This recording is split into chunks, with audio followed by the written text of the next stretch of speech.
Praise the Lord. ஹல்லேலூயா. இயேசு கிறிஸ்துவின் நாமத்தில் உங்களை வாழ்த்துகிறேன். பிரியமானவர்களே, இந்த காலை வேளையில் கர்த்தரை நாம் ஆராதிக்கிட்டு வந்திருக்கிறோம். இது ஒரு பண்டிகையின் ஒரு நாள். ஒவ்வொரு வாரமும் கிறிஸ்தவர்களுக்கு தான் ஞாயிற்றுக்கிழமை தோறும் பண்டிகை. ஆண்டவர் அதை பண்டிகையாக அனுசரிக்க முடியும்னு சொல்லி அது ஒரு பண்டிகை நாள் தான். மகாராஜாவை சந்திப்பதும், அவரை பாடுவதும், புகழுவதும், அவர் பேசுவதை கேட்பதும் நமக்கு ஒரு பெரிய மகிழ்ச்சி தானே. பண்டிகை என்றாலே சந்தோஷத்தின் நாள் என்ற அர்த்தம். ஆக ஒவ்வொரு ஞாயிற்றுக்கிழமையும் நாம் கர்த்தரை ஒன்றாய் கூடி நாம் குடும்பமாய் சேர்ந்து நாம் பாடி ஆராதிப்பது ஒரு பெரிய ஒரு மன மகிழ்ச்சி. ஆகவே தான் அதை பண்டிகை நாள் என்று சொல்லுகிறேன். இன்றைக்கு இது கர்த்தரை ஆராதிக்கிற ஒரு உயிர்த்தெழுந்த நாளாக இருக்கிறபடினால, இந்த பண்டிகை நாளாக இருக்கிறபடினால நாம் எல்லாரும் குடும்பமாய் சேர்ந்து கர்த்தரை நாம் துதிக்க, அவரை ஸ்தோத்தரிக்க, அவரை ஆராதிக்க, அவர் நாமத்தை மகிமைப்படுத்த முடியாய் நாம் வந்திருக்கிறோம். ஆமென். ஆக இந்த நல்ல நேரத்திலும் கூட ஆண்டவருடைய சன்னிதானத்திலே அவரை துதிக்க நாம் வந்திருக்கிறோம். நம்ம எல்லாம் ஃபேமிலியாக நீங்கள் வந்திருப்பீங்கன்னு நான் நம்புகிறேன். உங்கள் கையில் எல்லாருடைய கையிலும் வேத புத்தகங்களை இருக்கும் கொண்டு வந்திருப்பீங்க நான் விசுவாசிக்கிறேன். குடும்பத்தில் எல்லாரும் வந்துட்டாங்களா என்பதை நீங்கள் உறுதி செய்து கொள்ளுங்க. தேவனை ஆராதி குடும்பமாய் நாம் சேர்ந்து நாம் ஆராதிக்க வேண்டும். யோசுவா சொல்கிறாரு, நானும் என் வீட்டாருமோ என்றால் கர்த்தரையே சேவிப்போம். பார்த்தீங்களா? அப்போ நம்ம குடும்பமாக நம்ம சேர்ந்து நம்ம ஆராதிக்கணும். அதுதான் நமக்கு பெரிய ஆசீர்வாதம். 2 பேர் அதில் ஆராதிக்கிறது, 2 பேர் ஒரு வேலை செய்து கொண்டிருக்கிறது, அது அவ்வளோ பிளஸ்ஸிங்காக இருக்காது. ஒரு வீட்டில் மார்த்தாலும் மரியாளும் ஏசு அங்கே போயிருக்கிறார். அதில் மரியாள் மாத்திரம் ஆண்டவருடைய பாதத்தில் உட்காந்துருந்தா. ஆனால் மார்த்தாள் பற்பல வேலைகளை செஞ்சுக்கிட்டு இருந்தாலாம். அப்போ ஆண்டவர் மார்த்தாளை பார்த்து சொன்னார், நீ பற்பல வேலைகளினாலே நீ கவலைப்படுற, ஆனால் தேவையானது ஒன்று தாம்மா, தன்னை விட்டு எடுபடாத நல்ல பங்கு தேவ சமூகத்துக்கு வருவது. பாருங்க, மார்த்தாளுக்கு ஏன் கவலை? ஆண்டவரை ஆராதிக்கிற நேரத்தில் கூட ஒரு சமூகத்தில் அவர் வந்துட்டதுக்கு அப்புறம் கூட ஒரு வேலை செய்கிறது. ஆக இந்த நேரம் கர்த்தரை நம்ம ஆராதிக்கிற ஒரு நேரம்.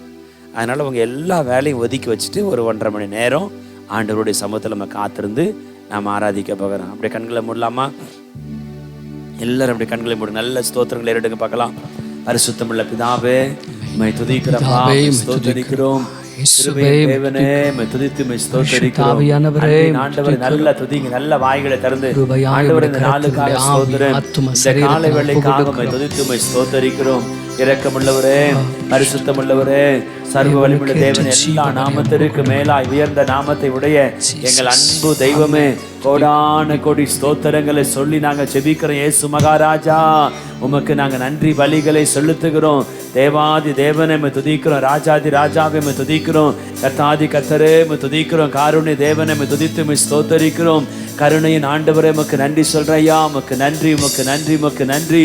இயேசு மகாராஜனே, உமக்கு நன்றிப்பா, ஸ்தோத்தரிக்கிறோம், நன்றி சொல்லுகிறோம். நன்றி நன்றி நன்றி நன்றி என்று சொல்லுகிறோம். நன்றி சொல்லுகிறையா, உம்மை துதித்து உம்மை ஸ்தோத்தரித்து உம்முடைய நாமத்தை மகிமைப்படுத்தி நாங்கள் ஜெபிக்கிறோம். கர்த்தாவே, உமக்கு நன்றி சொல்லுகிறோம். இயேசுவே, உமக்கு நன்றி. இயேசு ராஜாவே, உமக்கு நன்றி. அன்பின் தேவன், உமக்கு நன்றி சொல்லுகிறையா, உம்மை ஸ்தோத்தரிக்கிறோம். உமக்கு நன்றி சொல்லுகிறையா, உம்மை துதிக்கிறோம். ஹல்லேலூயா. எங்களுக்குள்ளே வாசம் செய்யும் ஆவியானவரே, இந்த நேரம் உங்க சித்தம் போல் நடத்தி செல்லுங்கப்பா. எங்களுக்குள்ளே வாசம் செய்யும் ஆவியானவரே, இனிமேலும் உங்க சித்தம் போல் நடத்தி செல்லுங்கப்பா. ஆவியானவரே, ஆவியானவரே, பரிசுத்த ஆவியானவரே, ஆவியானவரே, ஆவியானவரே, பரிசுத்த ஆவியானவரே, எங்களுக்குள்ளே வாசம் செய்யும் ஆவியானவரே, இந்த நேரம் உங்க சித்தம் போல் நடத்தி செல்லுங்கப்பா. எங்களுக்குள்ளே வாசம் செய்யும் ஆவியானவரே, இனிமேலும் உங்க சித்தம் போல் நடத்தி செல்லுங்கப்பா. ஆவியானவரே, ஆவியானவரே, பரிசுத்த ஆவியானவரே, ஆவியானவரே, ஆவியானவரே, பரிசுத்த ஆவியானவரே, எங்கள் செல்ல வேண்டும், என்ன சொல்ல வேண்டும், வழிநடத்தும் ஆவியானவரே. எங்கு செல்ல வேண்டும், என்ன சொல்ல வேண்டும், வழிநடத்தும் ஆவியானவரே. உங்க விருப்பம் இல்லாத இடங்களுக்கு செல்லாமல் தடுத்து நிறுத்தும் ஆவியானவரே. உங்க விருப்பம் இல்லாத இடங்களுக்கு செல்லாமல் தடுத்து நிறுத்தும் ஆவியானவரே. ஆவியானவரே, ஆவியானவரே, பரிசுத்த ஆவியானவரே. ஆவியானவரே, ஆவியானவரே, பரிசுத்த ஆவியானவரே.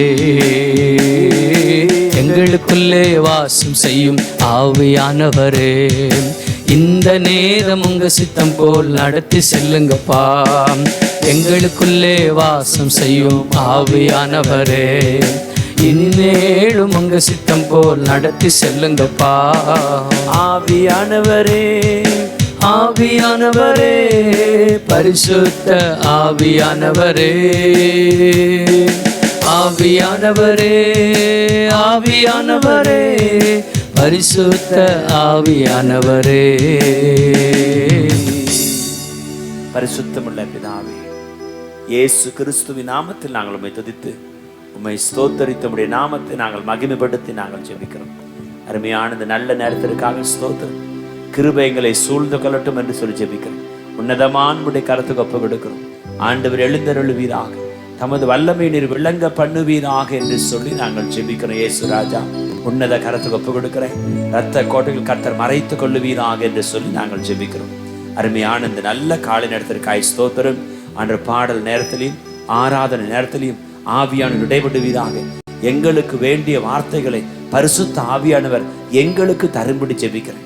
நீங்க பேசுங்க, நாங்க கேட்கும்படி வந்திருக்கிறோம். ராஜா, உடைய கரத்துக்கு ஒப்பு கொடுக்கிறோம். கிருபை சொல்லிக் கொள்ளட்டும். செய்தியை பார்க்குற அத்தனை பேருக்கு மேலேயும் உடைய பிரசன்னம் இறங்கி உடைய கிருபை அவளை சொல்லட்டும். இயேசு கிறிஸ்து நாமத்தின் பிதாவே, ஆமென். உட்காரலாமா? நம்ம எல்லாரும் இணைந்து கர்த்தருடைய நாமத்தை மகிமைப்படுத்தி நாம் பாடலை பாடப் போகிறோம்.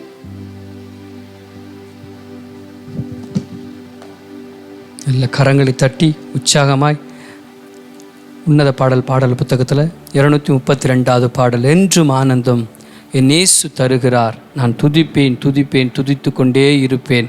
நல்ல கரங்களை தட்டி உற்சாகமாய் எல்லாம் இணைந்து இந்த பாடலை பாடுவோம். என்றும் ஆனந்தம் என் இயேசு தருகிறார், என்றும் ஆனந்தம் என் இயேசு தருகிறார். துதிப்பேன் துதிப்பேன் துதித்து கொண்டே இருப்பேன், துதிப்பேன் துதிப்பேன் துதித்து கொண்டே இருப்பேன்.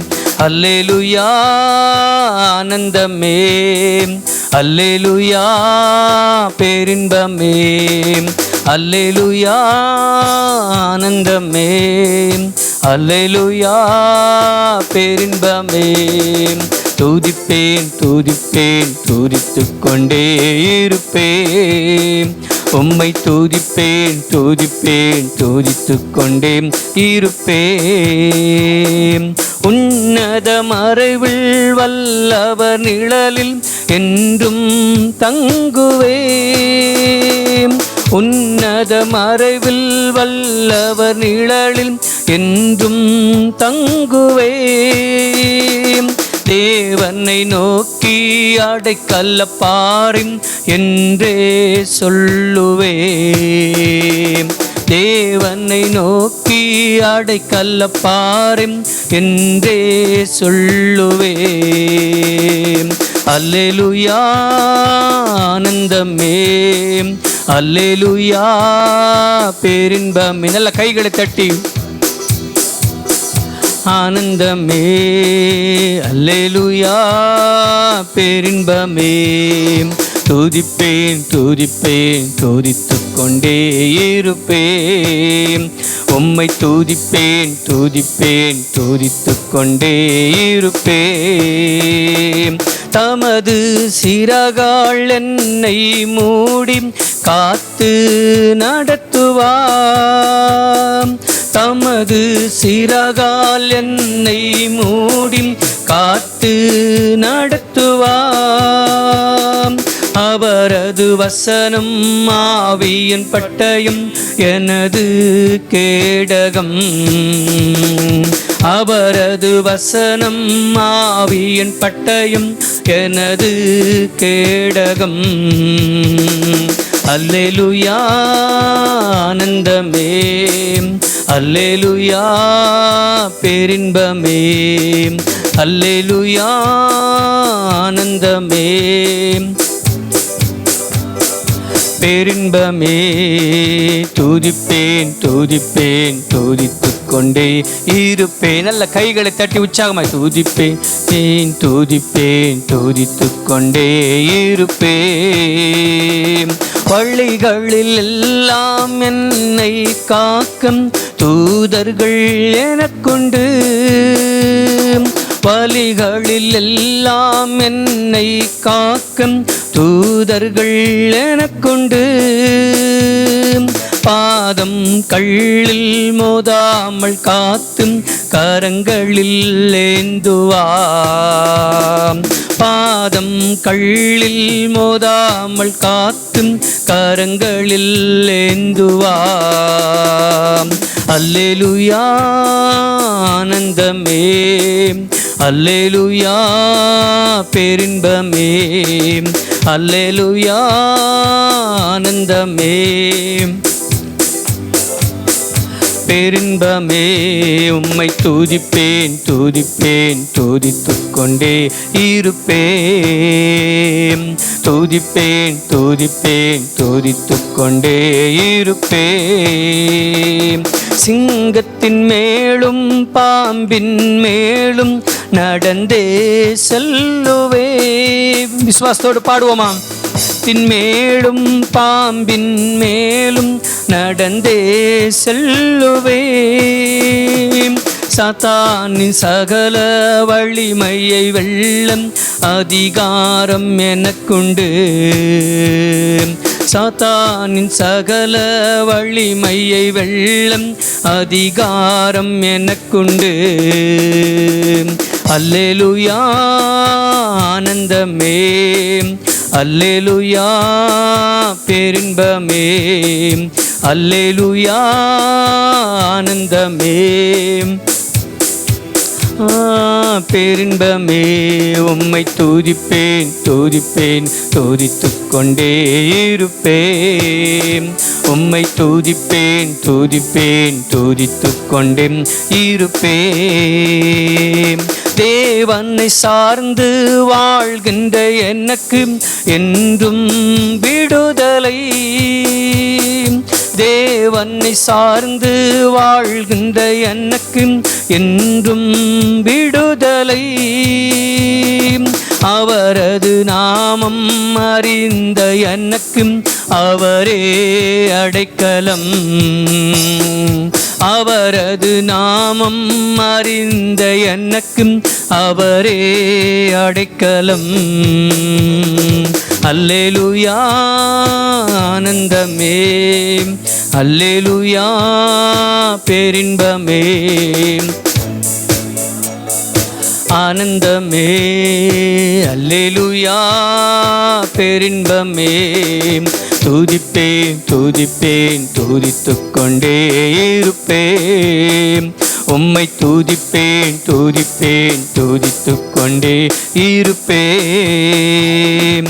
தேவனை சார்ந்து வாழ்கின்ற எனக்கும் என்றும் விடுதலை. தேவனை சார்ந்து வாழ்கின்ற எனக்கும் என்றும் விடுதலை.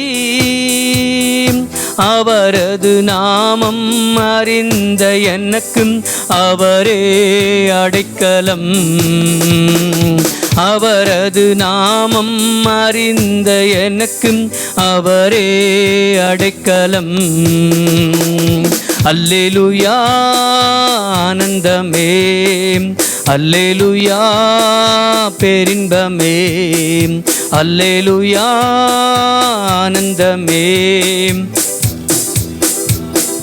பேரின்பமே உம்மை துதிப்பேன் துதிப்பேன் துதித்துக் கொண்டே இருப்பேன். உம்மை துதிப்பேன் துதிப்பேன் துதித்துக் கொண்டே இருப்பேன். ஹல்லேலூயா ஹல்லேலூயா. அப்படி நம்ம எல்லாம் எழுந்தபடி எல்லாம் எழுந்து நல்ல கண்களை மூடி நம்ம எங்கேயும் வேடிக்கை பார்க்காம நம்ம குடும்பத்துக்குள்ளே நம்ம ஒவ்வொரு வீட்டுக்குள்ளே நம்ம எங்கெங்கே பார்க்குறோமோ அங்கெல்லாம் ஏசப்பா வந்திருக்கிறார். அவர் நம்மளோடு இணைந்து அவர் நம்மோடு நடக்க, நம்ம அவரை போல மாற, அவரை போல பேச, அவரை போல இருக்க ஏசப்பா நமக்குள் வந்திருக்கிறார்.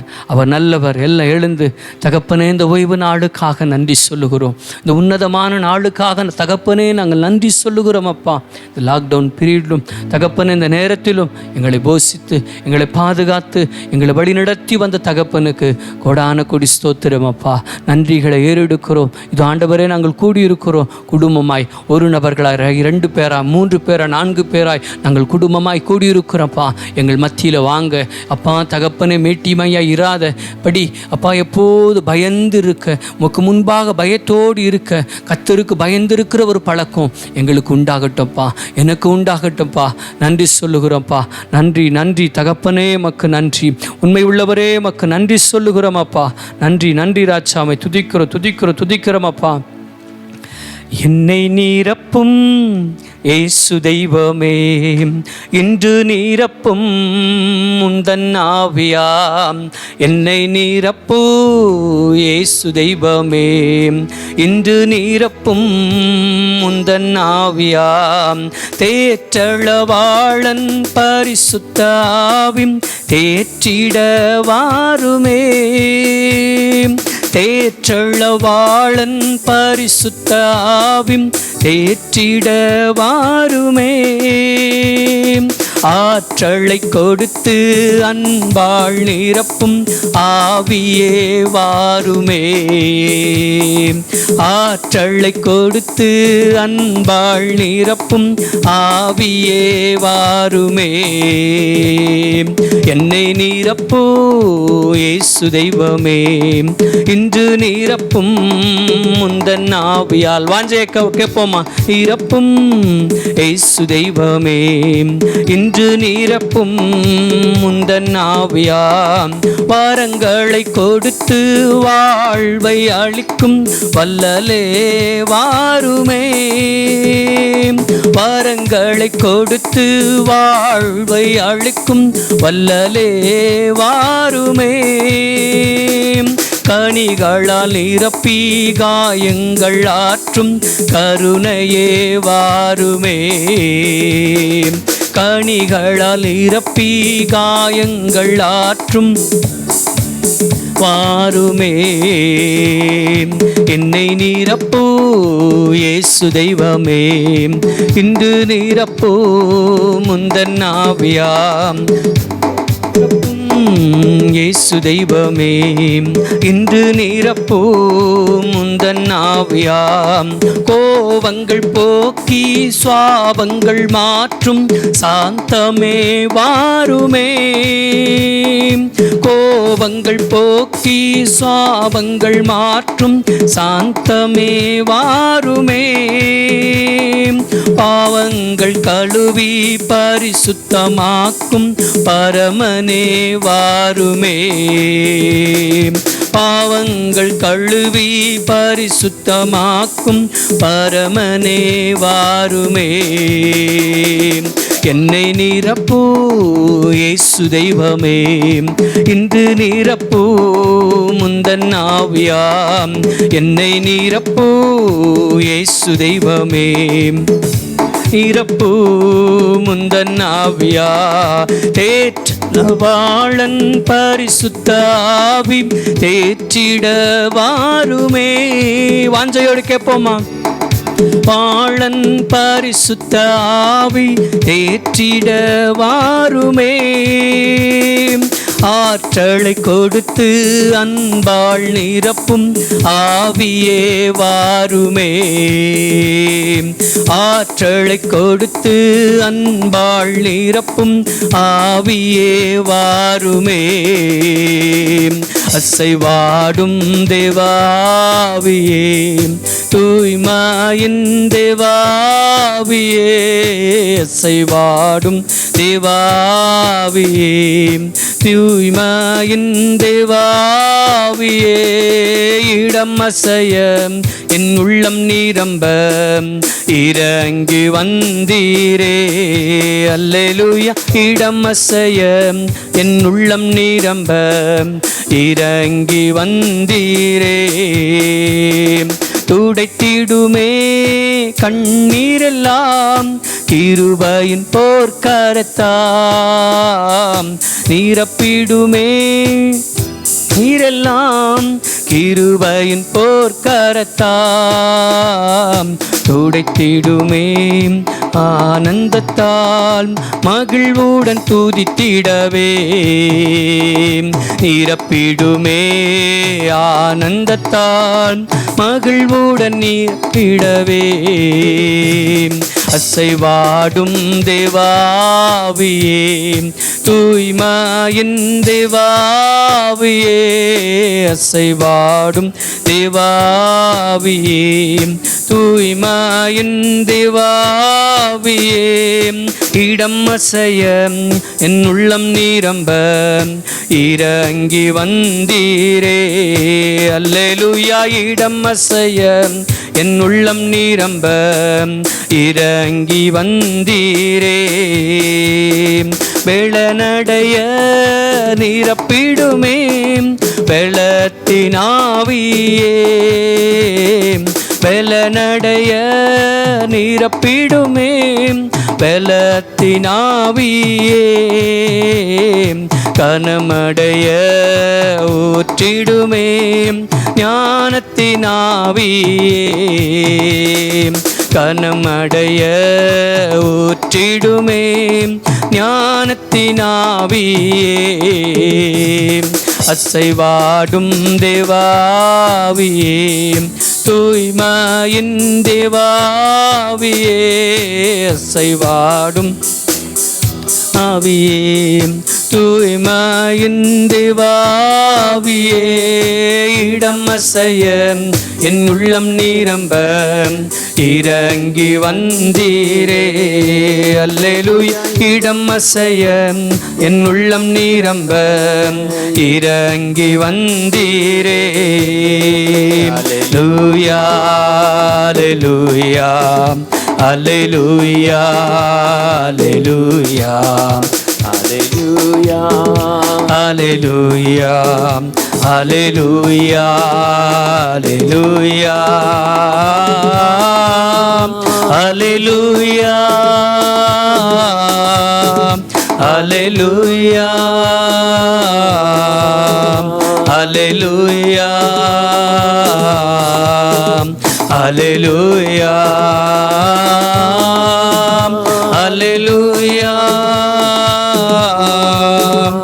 அல்லேலூயா,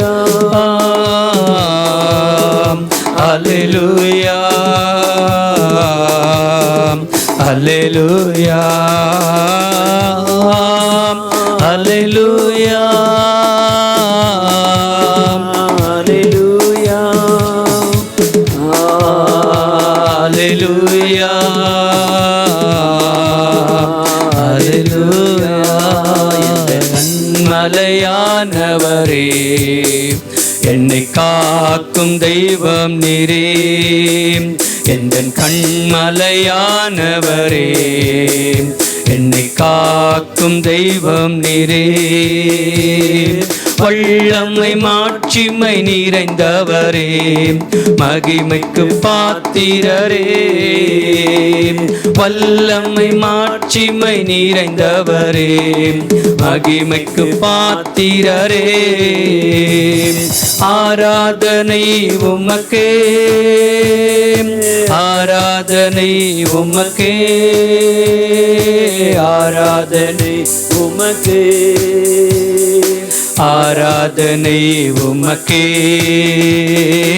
ஆராதனை உமக்கே, ஆராதனை உமக்கே, ஆராதனை உமக்கே, ஆராதனை உமக்கே. இந்த நோய்க்கு குறித்ததை நிறைவேற்றி முடிப்பவர் நீரே ஐயா நீரே, எனக்காக யாவையும் செய்து முடிப்பவர் நீரே ஐயா நீரே, எனக்கு குறித்ததை நிறைவேற்றி முடிப்பவர் நீரே ஐயா நீரே, எனக்காக யாவையும் செய்து முடிப்பவர் நீரே ஐயா நீரே. அப்பா உமக்கு ஸ்தோத்திர, அன்பே உமக்கு ஸ்தோத்திர, அப்பா உமக்கு ஸ்தோத்திர, அன்பே உமக்கு ஸ்தோத்திர. உம்மாலாகாத காரியம் ஒன்றும் இல்லை, உம்மாலாகாத காரியம் ஒன்றும் இல்லை, உம்மாலாகாத காரியம் ஒன்றும் இல்லை, எல்லாமே உம்மாலாகோ. அல்லேலூயா, எல்லாமே உம்மாலாகோ. ஆகோ எல்லாம் ஆகும், எல்லாலே தான் எல்லாம் ஆகும், ஆகும் எல்லாம் ஆகும், உம்மாலே தான் எல்லாம் ஆகும். வறண்ட நிலத்தை நீரூற்றாய் மாற்றுபவர் நீரே ஐயா நீரே, அவந்திர வெளியை தண்ணீராய் மாற்றுபவர் நீரே ஐயா நீரே, வறண்ட நிலத்தை நீரூற்றாய் மாற்றுபவர் நீரே ஐயா நீரே, அவந்திர வெளியை தண்ணீராய் மாற்றுபவர் நீரே ஐயா நீரே. அப்பா உமக்கு ஸ்தோத்திர, அன்பே உமக்கு ஸ்தோத்திர, அப்பா உமக்கு ஸ்தோத்திர, அன்பே உமக்கு ஸ்தோத்திர. உம்மாலாகாத காரியம் ஒன்றும் இல்லை, உம்மாலாகாத காரியம் ஒன்றும் இல்லை, உம்மாலாகாத காரியம் ஒன்றும் இல்லை, எல்லாமே உம்மாலாகும். அல்லேலூயா, எல்லாமே உம்மாலாகும். ஆகும் எல்லாம் ஆகும், மாலைத்தான் எல்லாம் ஆகும், ஆகும் எல்லாம் ஆகும், உம்மாலேதான் எல்லாம் ஆகும். எனக்கு குறித்ததை நிறைவேற்றி முடிப்பவர் நீரே ஐயா நீரே, எனக்காக யாவையும் செய்து முடிப்பவர் நீரே ஐயா நீரே, எனக்கு குறித்ததை நிறைவேற்றி முடிப்பவர் நீரே ஐயா நீரே, எனக்காக யாவையும் செய்து முடிப்பவர் நீரே ஐயா நீரே. அப்பா உமக்கு ஸ்தோத்திர, அன்பே உமக்கு ஸ்தோத்திர, அப்பா உமக்கு ஸ்தோத்திர, அன்பே உமக்கு ஸ்தோத்திர. உம்மாலாகாத காரியம் ஒன்றும் இல்லை, உம்மாலாகாத காரியம் ஒன்றும் இல்லை, உம்மாலாகாத காரியம் ஒன்றும் இல்லை, எல்லாமே உம்மாலாகும். அல்லேலூயா, எல்லாமே உம்மாலாகும். ஆகும் எல்லாம் ஆகும், உம்மால்தான் எல்லாம் ஆகும், ஆகும் எல்லாம் ஆகும், உம்மால்தான் எல்லாம் ஆகும். உம்மாலாகாத காரியம் ஒன்றும் இல்லை, உம்மாலாகாத காரியம் ஒன்றும் இல்லை, உம்மாலாகாத காரியம் ஒன்றும் இல்லை, எல்லாமே உம்மாலாகும். அல்லேலூயா, எல்லாமே உம்மாலாகும். ஆகும், எல்லாம் ஆகும். சேர்ந்து என்னோட சேர்ந்து சொல்லுவீங்களா? உம்மாலேதான் எல்லாம் ஆகும். எல்லாரும் இணைந்து ஆகும், விசுவாசத்தோடு கூட எல்லாம் ஆகும். உம்மாலேதான் எல்லாம் ஆகும். நமக்கு குறித்ததை நிறைவேற்றி கொடுக்கிறதான ஒரு ஆண்டவர் அவர். அருமையான தேவஜனமே, கர்த்தருடைய பிள்ளைகளே, உங்களுக்கென்று அவர் முன்குறித்ததை, உங்களுக்கென்று அவர் வாக்குறுத்ததை அவர் கட்டாயம் நிறைவேற்றி தருவார். நமக்கு குறித்ததை நிறைவேற்றி முடிக்கிற தேவன் அவர்.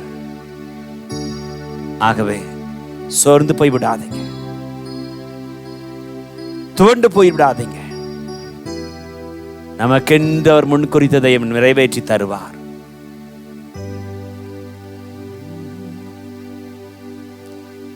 அவருடைய கிருபை என்றென்றும் நம்மை தாங்கும். அவருடைய கிருபை ஒவ்வொரு நாளும் நம்மை தாங்கி நடத்தக்கூடியதாக இருக்கிறது.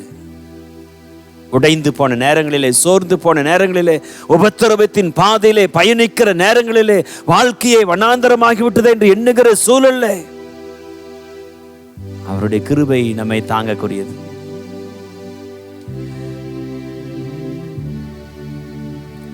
தாங்கட்டுமே உம் கிருபை தேவனே, தனிமையில் நடக்கும் போதெல்லாம் என் பலவீனத்தில் உம் கிருபை பூரணம் என் மேல் இறங்க வேண்டுமே. தாங்கட்டுமே உம் கிருபை தேவனே, தனிமையில் நடக்கும் போதெல்லாம்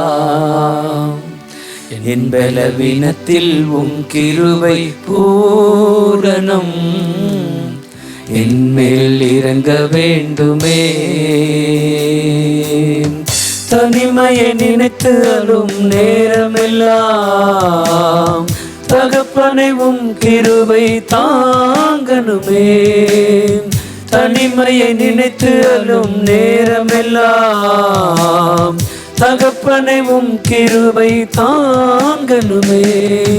தாங்கட்டுமே உம் கிருபை தேவனே, தனிமையில் நடக்கும் போதெல்லாம் என் பலவீனத்தில் உம் கிருபை பூரணம் என் மேல் இறங்க வேண்டுமே. உமது சேவைக்காக அழைத்தீரையாம், எந்த சேவையை நீ நினைக்கணும். உமது தரிசனங்கள் என் வாழ்விலே நீங்க நிறைவேற்றி முடிக்கணும். உமது சேவைக்காக அழைத்தீரையாம், எந்த சேவையை நீ நினைக்கணும். உமது தரிசனங்கள் என் வாழ்விலே நீங்க நிறைவேற்றி முடிக்கணும். கிருபையே கிருபையே, மாறாத தேவ கிருபையே. கிருபையே கிருபையே, நாள்தோறும் நடத்தும் கிருபையே.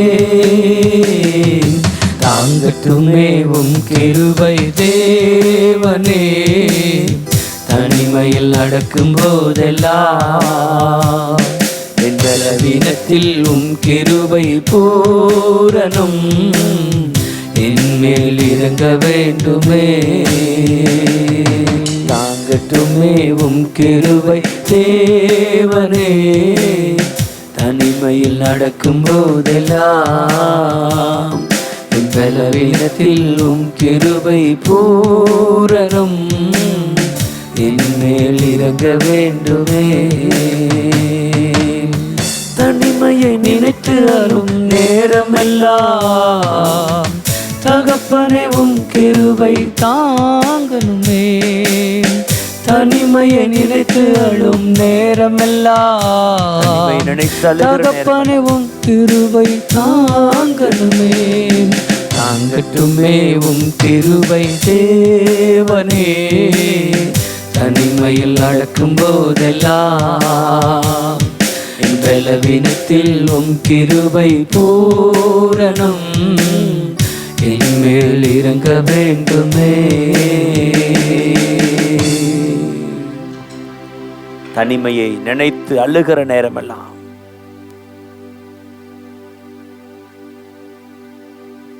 அவருடைய கிருபை நம்மை பூரணமாய் நிரப்பிக்கொள்ளும். அருமையான தேவ ஜனமே, கர்த்தருடைய பிள்ளைகளே, ஆண்டவருடைய மக்களே, இந்த நேரத்தில் அவரை நோக்கி பார்க்கலாமா?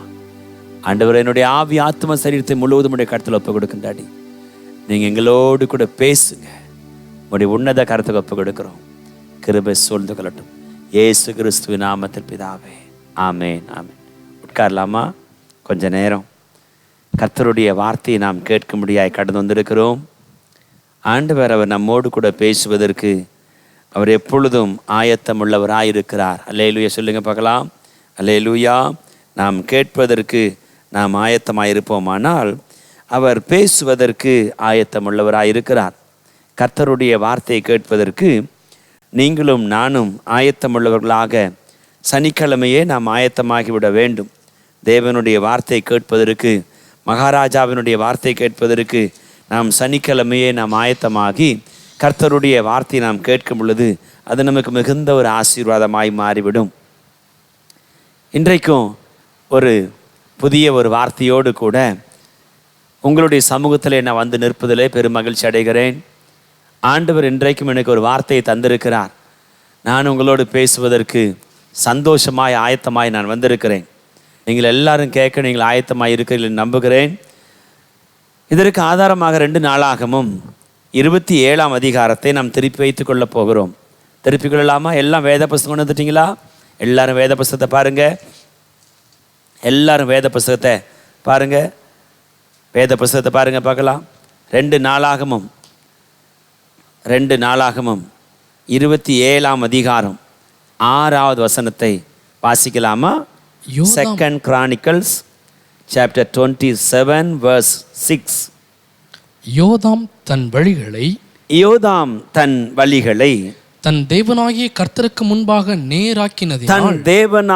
கர்த்தருக்கு முன்பாக நேராக்கினதினால் பலப்பட்டான். அல்லேலூயா சொல்லுங்க பார்க்கலாம்.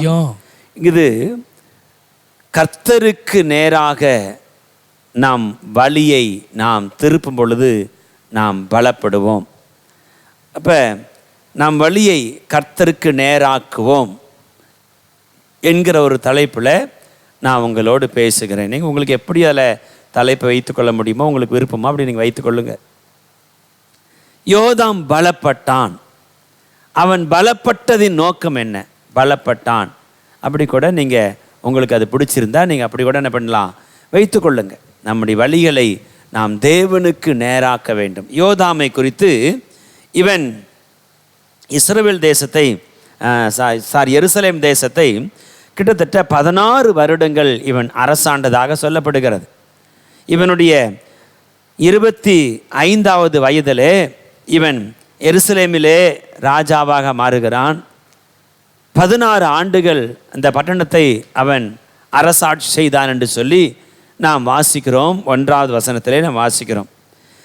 தன்னுடைய வழிகளை யோதாம் பலப்பட்டதனுடைய நோக்கம் என்ன தெரியுமா? நீங்கள் அதில் நம்ம 2-3 வார்த்தைகளை நாம் கொஞ்சம் வாசிக்கலாம். 2ஆம் வசனம், 3ஆம் வசனம், 4ஆம் வசனத்தை வாசிக்கலாம். அவன் கர்த்தருடைய ஆலயத்தின் உயர்ந்த வாசலை கட்டினதும் அல்லாமல் ஓபேலின் மதிலின் மேல் அநேக கட்டடங்களையும் கட்டினான். யூதாவின் மலைகளிலே பட்டணங்களையும் காடுகளிலே கோட்டைகளையும் கோபுரங்களையும் கட்டினான் என்று எழுதப்பட்டிருக்கிறது. ஆனால் இவனுடைய வாழ்க்கையில் பலப்படாதபடிக்கு, மேன்மை அடையாதபடிக்கு நிறைய காரியம் செஞ்சிருக்கிறான். கர்த்தருடைய ஆலயத்தின் உயர்ந்த வாசலை கட்டியிருக்கிறான். கர்த்தரின் பார்வைக்கு இவன் செம்மையானதை செய்தான் என்று சொல்லி 2வது வசனத்தில் நாம் வாசிக்கிறோம். 3ஆம் வசனத்தில் கர்த்தருடைய ஆலயத்தின் உயர்ந்த வாசலை கட்டினதும் அல்லாமல் ஓபேலின் அநேக கட்டடங்களையும் கட்டினான். யூதாவின் மலைகளிலே பட்டணங்களையும் காடுகளிலே கோட்டைகளையும் கோபுரங்களையும் கட்டினான் என்று எழுதப்பட்டிருக்கிறது. பயங்கர பிரயாசப்பட்டிருக்கிறான் இந்த யோதாம். தன்னுடைய வாழ்க்கையில மிகவும் கடின உழைப்பாளியாக இருந்து பல காரியங்களை தன்னுடைய 16 ஆண்டு அரசாட்சியிலே அவன் செய்திருக்கிறான். ஆனால் இவ்வளவு கடின பிரயாசத்தின் மத்தியிலும் இவனுடைய வாழ்க்கை பலப்படாமல் போய்விட்டது. இவனுடைய அரசாட்சி பலப்படாமல் போய்விட்டது. இவனுடைய வாழ்க்கை எதிர்பார்த்த அளவுக்கு பல கோபுரங்களை கட்டினான், கோட்டைகளை கட்டினான், காடுகளில், மேடுகளில், மலைகளில், எல்லா இடங்களிலும் கட்டினது உண்மையானாலும் இவன் பலப்பட்டதாக தெரியவில்லை. இன்றைக்கு அநேக நேரங்களிலே நம்முடைய வாழ்க்கையில் இரவு பகலாய் பிரயாசப்படுவோம், கடினமாய் உழைப்போம். பார்த்துருக்கிறீங்களா? கடினமாய் உழைப்போம். சபையில் ஒரு ஃபங்க்ஷன்னா எல்லா வேலைகளையும், வெளியில் இருக்கிற எல்லா வேலையும் நம்ம முன்னிட்டு செய்வோம், எல்லாமே செய்வோம். ஆனால் நம்முடைய வாழ்க்கையில் எதிர்பார்த்த அளவுக்கு ஒரு முன்னேற்றம் வந்திருக்காது, எதிர்பார்த்த அளவுக்கு ஒரு பிளெஸ்ஸிங் வந்திருக்காது, எதிர்பார்த்த அளவுக்கு ஒரு நன்மை வந்திருக்காது, எதிர்பார்த்த அளவுக்கு ஒரு ஆசீர்வாதம் வந்திருக்காது. இருக்குதா இல்லையா? இருக்குதா இல்லையா? எத்தனை ஆண்டுகளை நம்ம சபையில் ஆராதிக்கிறோம், ஞானசன் எடுத்தாச்சு, அபிஷேகம் விட்டாச்சு, ஊழியத்துக்கு போகிறோம், ஆத்துமாக்களை ஆதாயம் பண்ணுகிறோம், சபைக்குள்ள வேலைகள் எல்லாம் முன்னணியில் நின்று எல்லா வேலைகளையும் செய்கிறோம். ஆனா வாழ்க்கையில எதிர்பார்த்த அளவுக்கு ஒரு மேன்மை இல்லை, எதிர்பார்த்த அளவுக்கு பலப்படவில்லை. அப்படின்னு அர்த்தம், அவன் பலவீனப்பட்டு தான் இருந்தான். யோதாம் இவ்வளவு காரியத்தை, கர்த்தருடைய ஆலயத்தின் உயர்ந்த வாசலை கட்டினான் என்று எழுதப்பட்டிருக்கிறது. கர்த்தருக்கு செம்மையானதை செய்தான் என்று எழுதப்பட்டிருக்கிறது. இதெல்லாம் நல்லதுதான். ஆனா தன்னுடைய வழிகளை அவன் கர்த்தருக்கு நேராக்கவில்லை. அதனால் அவன் பலகீனப்பட்டு கொண்டே இருந்தான். நீங்கள் சாமுவேல் 2 சாமுவேலில் கூட நீங்கள் பார்ப்பீங்களான்னா 3ஆம் அதிகாரம் 1 வசனத்தை நீங்கள் வாசித்து பாருங்க. 2 சாமுவேல் chapter 2 verse 1 வாசிங்க பார்க்கலாம். 1 verses வாசிங்க. சவுலின் குடும்பத்துக்கும் தாவீதின் குடும்பத்துக்கும் நெடுநாள் யுத்தம் நடந்தது. தாவீது வர வர பலத்தான், சவுலின் குடும்பத்தாரோ வர வர பலவீனப்பட்டு போனார்கள். காரணம் என்ன சொல்லுங்க? தன் வழிகளை தேவனுக்கு முன்பதாக செம்மையானதாய் பார்த்து கொள்ளவில்லை சவுல். தன் விரும்பினதை அவன் செய்தான், கர்த்தர் சொன்னதை செய்யவில்லை. ஆண்டவர் எதையெல்லாம் செய்யாதுன்னு சொன்னாரோ அதை செஞ்சான். தேவன் அனுமதிக்காத காரியங்களை செய்தான். தேவனால் ஏற்படுத்தப்பட்டவன் தான், தேவனால் அபிஷேகம் பண்ணப்பட்டவன் தான், தேவனால் தெரிந்து கொள்ளப்பட்டவன் தான். தேவன் தான் இஸ்ரவேல் ஜனங்களுக்கு மேல அவனை ராஜாவை அவனை ஏற்படுத்தும்படி சாமுவேல் தீர்க்கதரிசியை அனுப்பிவிட்டார். எல்லாம் தான் நடந்துச்சு. ஆனா தேவனுடைய பிள்ளைகளை அறிந்து கொள்ள வேண்டும், அவன் பலவீனப்பட்டு போனான் என்று எழுதப்பட்டிருக்கிறது. ஆனால் அதே தாவீதும் தேவனால தான் தெரிந்து கொள்ளப்பட்டான், தேவனால தான் அபிஷேகம் பண்ணப்பட்டான், தேவனால தான் ஏற்படுத்தப்பட்டான். ஆனால் அவன் வர வர பாருங்க, அந்த வார்த்தை பாருங்க, வர வர, அந்த வார்த்தை படிங்க. தாவீது வர வர பலத்தான், தாவீது வர வர பலத்தான் என்று எழுதப்பட்டிருக்கிறது. கர்த்தருடைய பிள்ளைகள் நீங்கள் அறிந்து கொள்ள வேண்டும், கிறிஸ்தவ வாழ்க்கை வர வர பலவீனப்பட்டு போகக்கூடாது. நாம் வர வர பலத்து கொண்டே போக வேண்டும். ஆவிக்குரிய காரியமானாலும் சரி, உலக பிரகாரமான காரியமானாலும் சரி, அதுதான் ஆசீர்வாதம், அதுதான் ஆசீர்வாதம். வர வர நம்ம என்ன பண்ணணும்? ஆவிக்குரிய ஜீவித்திலையும் வளர்ச்சி வேணும், ஆசீர்வாதங்களிலும் வளர்ச்சி வேணும். உலக பிரகாரமான காரியங்களிலும் நமக்கு என்ன வேணும்? பிளஸ்ஸிங்ஸ் வேணும். ஆவிக்குரிய காரியங்களும் நம்ம வர வர பலப்பட்டுக்கிட்டே போகணும். அநேகருடைய வாழ்க்கையில் ஆரம்பத்தில் இந்த ஜெபங்கள் இருக்காது, ஆரம்பத்தில் இந்த உற்சாகங்கள் இருக்காது, ஆரம்பத்தில் இந்த பரிசுத்தம் இருக்காது, ஆரம்பத்தில் இந்த விசுவாசம் இருக்காது, ஆரம்பத்தில் இந்த மகிழ்ச்சி இருக்காது. பார்த்துருக்கிறீங்களா? ஆரம்பத்தில் சபையில் நடக்கிற எல்லா ஜெபங்களும் ஓடி ஓடி வருவோம். எந்த ஜெபம் நடந்தாலும் சபையில் விட மாட்டோம். எல்லா ஜெபத்திலையும் கலந்து கொள்ளுவோம். அந்த சபையில் முன்னணியில் இருப்போம். எல்லா கூட்டங்களையும் முதலாளர் இருப்போம். எல்லாத்திலும் பங்கெடுத்துக் கொள்ளுவோம். ஆனால் நாள்பட எல்லாத்துலேயுமே குறைந்து சண்டே மட்டும் சர்ச்சுக்கு போனால் போதும் நிலைமைக்கு வந்துடுவோம். ஞாயிற்றுக்கிழமை மட்டும் ஆராதிப்போம். நம்முடைய ஆவிக்குரிய ஜீவன் வர வர பலகீனப்படுகிறதுன்னு அர்த்தம், வர வர வீக்காகி போகிறது என்று அர்த்தம். ஆனால் தாவீதோ வர வர இது ஒரு யுத்தம் தான். கிறிஸ்தவ வாழ்க்கையே ஒரு யுத்தம், ஒரு யுத்த களத்தில் தான் நம்ம இருக்கிறோம். நம்ம அதை அறிந்து கொள்ள வேண்டும். சத்துரு என்றைக்கும் நம்முடைய யுத்தம் பண்ணி கொண்டு தான் இருப்பான். உத்தமான கிறிஸ்தவலாய் வாழ நினைக்கின்ற நாள் வரைக்கும், என்றைக்கு தேவனுக்கு என்று சாதிக்க வேண்டும், தேவனுக்கு எதிராயில் ஒன்று செய்துவிட வேண்டும் என்று சொல்லி என்றைக்கெல்லாம் நீங்கள் நினைக்கிறீர்களோ எல்லா நாட்களும் சத்துரு உங்களோடு எதிர்த்து போராடத்தான் செய்வான். வேதம் சொல்லுகிறது, தேவ பக்தியாய் நடக்க மனசு யாருக்கெல்லாம் இருக்குதோ அவங்க என்ன பண்ணுவாங்களாம்? துன்பப்படுவாங்க. அப்படிதான் வசனம் சொல்லுது. தேவ பக்தியை நடக்க மனதாயிருக்கிற யாவரும் துன்பப்படுவார்கள். தீமோத்தேயுவுக்கு பவுலடி எழுதுறார் நினைக்கிற நிருபத்தில் நீங்க வாசித்து பார்த்தீங்கன்னா தெரியும். தேவ பக்தியாய் நடக்க மனதாயிருக்கிற யாவரும் துன்பப்படுவார்கள். பவுலடிகள் தீமோத்தேயுக்கு எழுதுறார். அப்ப நம்ம ஆண்டவருக்கென்று பக்தி வைராக்கியம் பாராட்டப்படும் பொழுது சத்துரு நம்மை தாக்குதல் நடத்தத்தான் செய்வான். ஆனா அதுல நாம வர வர பலகீனப்பற்றக்கூடாது, வர வர பலத்து கொண்டே போகணும். இல்லையில சொல்லுங்க, ஒவ்வொரு நாளும் பலத்து கொண்டே போகணும். தீமோத்தேயு 2 தீமோத்தேயு 3:12, 2 தீமோத்தேயு chapter 3 verse 12 பாருங்க. அன்றியும் கிறிஸ்து இயேசுவுக்குள் தேவ பக்தியாய் நடக்க மனதாயிருக்கிற யாவரும் துன்பப்படுவார்கள். பாத்தீங்களா? தேவ பக்தியை நடந்தாக்க உனக்கு துன்பமே வராதுன்னு பைபிள் எழுதுறீங்க எங்கேயுமே. அப்படி யாரும் உங்களுக்கு பிரசங்கம் பண்றாங்க, அது ஃபால்ஸ் டீச்சிங். வேதம் அப்படி சொல்லவே இல்லை. நீ தேவ பக்தியை நடந்தா உனக்கு பிரச்சனையே வராது, உனக்கு கஷ்டமே வராது, உனக்கு உபத்திரமே வராது, உனக்கு வியாதியே வராது அப்படின்னு பைபிள் எங்கேயுமே எழுதல. 2 தீமோத்தேயுக்கு எழுதுறாரு பவுலடிகள் 3:12, தேவ பக்தியை நடக்க மனசு யாருக்கெல்லாம் இருக்குதோ அவர் துன்பப்படுவார்கள். அவர் துன்பப்படுவார், அப்படிதான் எழுதி இருக்குது. அப்ப கிறிஸ்தவ வாழ்க்கை என்பது ஒரு யுத்தம். பயந்துராதீங்க. ஆனால் அதில் ஒரு நாளும் தோல்வி சந்தித்து விடக்கூடாது. தேவனோடு இணைந்து நாம் வெற்றியை எடுக்க வேண்டும். ஆமென். தாவீது அதை தான் வர வர அவன் பலத்தான் என்று எழுதப்பட்டிருக்கிறது. காரணம், தாவீது நம்பினது தன்னுடைய படை அல்ல, தேவனை மட்டுமே நம்பியிருந்தான். தனக்கு இருக்கிற அதிகாரத்தையும், தனக்கு இருக்கிற படைகளையும், தனக்கு இருக்கிறதான ஞானத்தையும், தனக்கு இருக்கிற அறிவையும், படிப்பையும், வசதிகளையும் அவன் நம்பவில்லை. சேனைகளின் கர்த்தருடைய நாமத்தினாலே நான் வருகிறேன். அதுதான் கோலியாத்திடம் அவன் சொன்னான். நானோ நீ நிந்திக்கிற சேனைகளின் கர்த்தருடைய நாமத்தினாலே உன்னிடத்தில் வருகிறேன், அப்படிதான் சொன்னான். அப்ப தாவீதுடைய நம்பிக்கை முழுவதும் சேனைகளின் கர்த்தருடைய நாமம். அல்லேலூயா. அப்ப இந்த உலகத்தில் நாம் வர வர பலக்க வேண்டுமானால், ஜெயிக்க வேண்டுமானால், பலப்பட வேண்டுமானால் சேனைகளுடைய கர்த்தருடைய நாமத்தை நாம் என்றென்றும் நம்பி இருக்க வேண்டும். எப்பொழுது நம்ப வேண்டும்? அதை நீங்கள் அறிந்து கொள்ளுங்கள். கர்த்தருடைய பிள்ளைகள் அறிந்து கொள்ள வேண்டும். அப்ப பாருங்க, நம்மளுடைய வழிகளை நாம் நேராக்க வேண்டும். யோதாம் எல்லாவற்றையும் செய்தது உண்மைதான். யோதாம் கர்த்தரின் பார்வைக்கு அவன் செம்மையானதை செய்தான், அப்படிதான் இருக்குது. ஆனா அதுல அவனுடைய வழிகள் தேவனுக்கு நேரா இல்லை.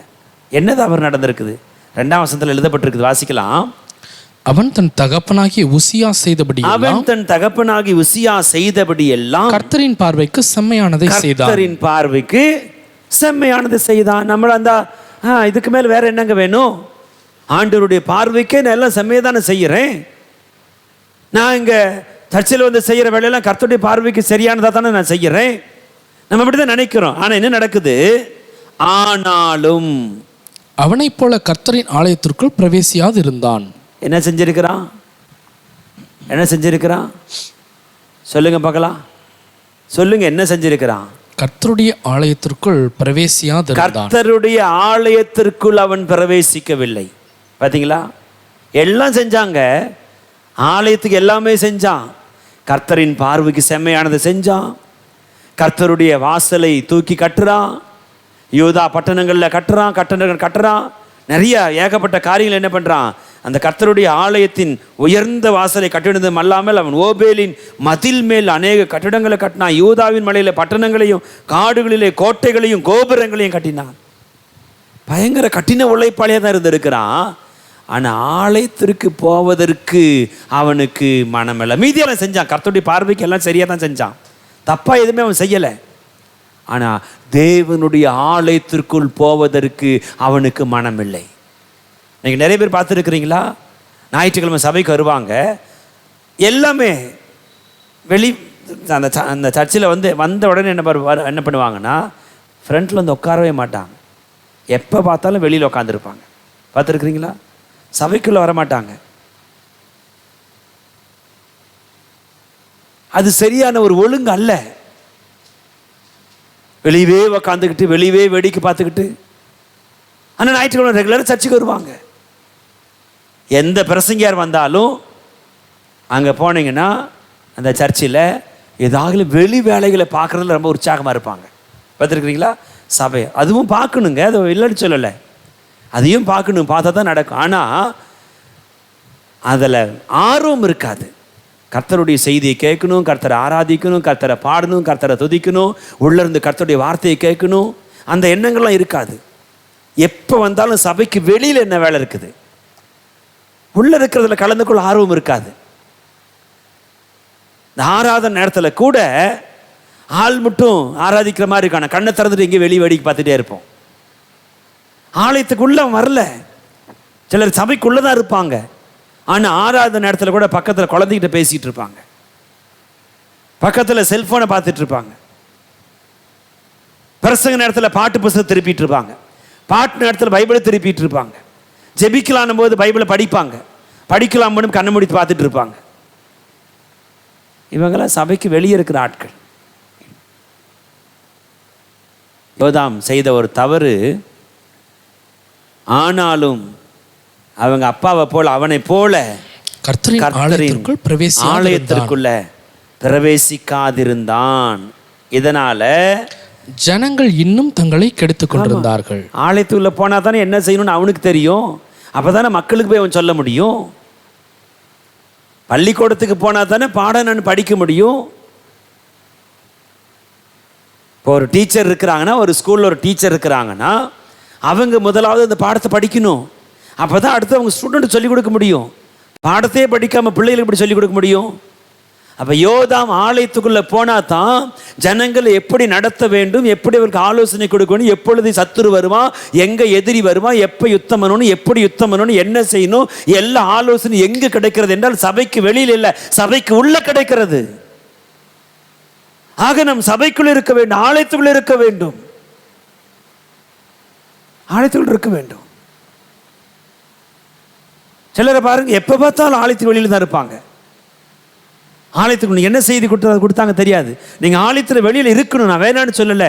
சில வேலைகளை செய்வதற்கு சில ஆட்கள் அப்படி வெளியில் இருக்கத்தான் வேணும், இருக்கணும். சில இடங்களில் பாருங்க, ஆலயம் பெரிய ஆலயமாக இருக்கு, நிறைய மக்கள் வருவாங்க.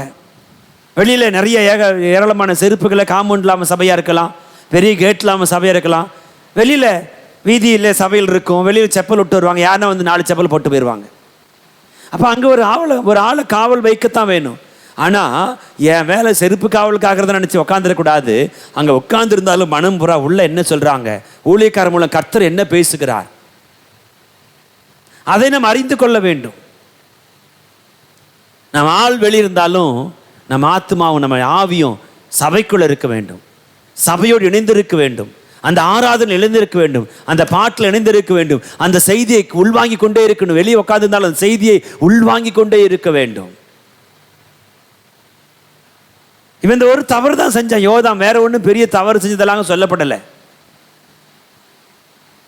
இவனுடைய 16 ஆண்டு ஆட்சியில் கடினமாய் உழைத்திருக்கிறான், பிரயாசப்பட்டு பட்டணங்களையெல்லாம் கட்டியிருக்கிறான், காடுகளெல்லாம் பட்டணங்களாய் மாற்றி இருக்கிறான். ஆனால் ஆலயத்திற்கு அவன் போகாமல் போய்விட்டான். எபேசியரில் வாசிக்கிறோம், அநேகர் சபை கூடி வருதலை விட்டு விடுகிறது போல நீங்கள் என்ன பண்ணாதீங்க, விட்டு விடாதிருங்க. எபேசியரில் பவுலடிகள் எழுதுறாரு, அநேகர் சபை கூடி வருதலை விட்டு விடுகிறது போல. இன்னைக்கு ஆராதனைகள் இல்லை, ஆனால் நீங்க வீட்டில் ஆராதிக்கணும் என்பதற்காகத்தான் உங்களுக்கு இந்த செய்திகளை போடுகிறோம். பிரயாசப்பட்டு நீங்க எத்தனை பேர் பார்க்குறீங்க என்பதை நாங்கள் இந்த வியூவர்ஸில் பார்க்குறோம். நீங்கள் எவ்வளோ பேர் பார்க்குறீங்கன்னு கண்டுபிடிக்கிறோம். ஆரம்ப நாட்டில் பார்த்ததை போல இப்போ நிறைய பேர் பார்க்கறது இல்லை. மக்கள் மிகவும் குறைந்து விட்டார்கள் பார்க்கிற மக்கள். ஆவிக்குரிய ஜீவித்தில் பலவீனம். அதை தேவன் ஒரு நாள் விரும்பலைங்க. அருமையான தேவ பிள்ளைகளே, அநேகர் சபை கூடி வருதலை விட்டு விடுகிறது போல நீங்கள் என்ன பண்ணாதீங்க, விட்டு விடாதிருங்க. அழகா எழுதுறாரு. சபை கூடி வருவதற்கு அவங்க வரும்படி அவர்களுக்கு புத்தி சொல்லுங்க. காரணம், கர்த்தர் அங்கதான் நமக்கு வேண்டிய ஆலோசனைகளை கொடுக்கிறார். அந்த வாரத்திற்கான ஆலோசனைகளை கொடுக்கிறார். நம்மை திருத்துகிற ஒரு இடம் அதுதான், நம்மை ஆறுதல் படுத்துகிற ஒரு இடம் அதுதான், நமக்கு ஆலோசனை சொல்லுகிற ஒரு இடம் அதுதான், நம்முடைய காயங்களை கட்டுகிற ஒரு இடம் அதுதான். எருசலேமிலிருந்து எரிகோவுக்கு போகிற ஒரு வழியிலே ஒரு மனுஷன் அடிபட்டு கிடக்கிறான், குற்றுயிரா கிடக்கிறான். லூக்கா 10ஆம் அதிகாரத்தில் வருது. நீங்கள் அதெல்லாம் வீட்டில் வாசி, உங்களுக்கு தெரிந்த பகுதி. ஆண்டவர் என்ன பண்ணாரு, அந்த அடிப்பட்ட மனிதனை கொண்டு போயிட்டு தன் வாகனத்தின் மேலே ஏற்றி கொண்டு போய் சத்திரத்தான் கையிலே கொடுத்து விட்டு போனான். சத்திரம் என்பதுதான் சபை. ஆண்டவர் நாம ஒரு காலத்தில் அடிபட்டு கிடந்தோம். பாவத்தில் அடிபட்டு, வியாதியில் அடிபட்டு, நோயில் அடிபட்டு, சாபத்தில் அடிபட்டு, சத்துருவினால் அடிபட்டு நாம் கடந்தோம். சிக்கி சின்னாபின்னமாய் சீரழிந்து கிடந்தோம். ஆண்டவராயிருக்கிற தேவன் நம்மை யாரோ ஒரு வாகனத்தை போன்ற ஒரு ஊழியக்காரன், அவர் ஒரு வாகனம், ஊழியக்காரன் அவருக்கு ஒரு வாகனமாக வச்சிருக்கிறார். அந்த வாகனங்களை அனுப்பி அந்த ஊழியக்காரன் மூலமாய் சபைக்குள்ளே கொண்டு வந்து நம்மளை என்ன பண்ணியிருக்காரு, சபை என்கிற சத்திரத்துக்குள்ளே கொண்டு வந்து வச்சிருக்கிறாரு. எதற்காக? இவனை பார்த்துக்கொள், இவனை பார்த்துக்கொள். வாசிக்கலாமா? அந்த பகுதி வாசிக்கலாம். லூக்கா 10ஆம் அதிகாரம் கொஞ்சம் தெரியும், அந்த ஒரு வசந்தம் மட்டும் கொஞ்சம் வாசிங்க, அது உங்களுக்கு பிரயோசனமாக இருக்கும் என்று சொல்லி நான் நம்புகிறேன். லூக்காவுக்கு எழுதின நற்செய்தி நூல் 10ஆம் அதிகாரத்தை நீங்கள் திருப்பிக் கொள்வீங்களானா அங்கே அந்த சம்பவத்தை நீங்கள் பாருங்கள்.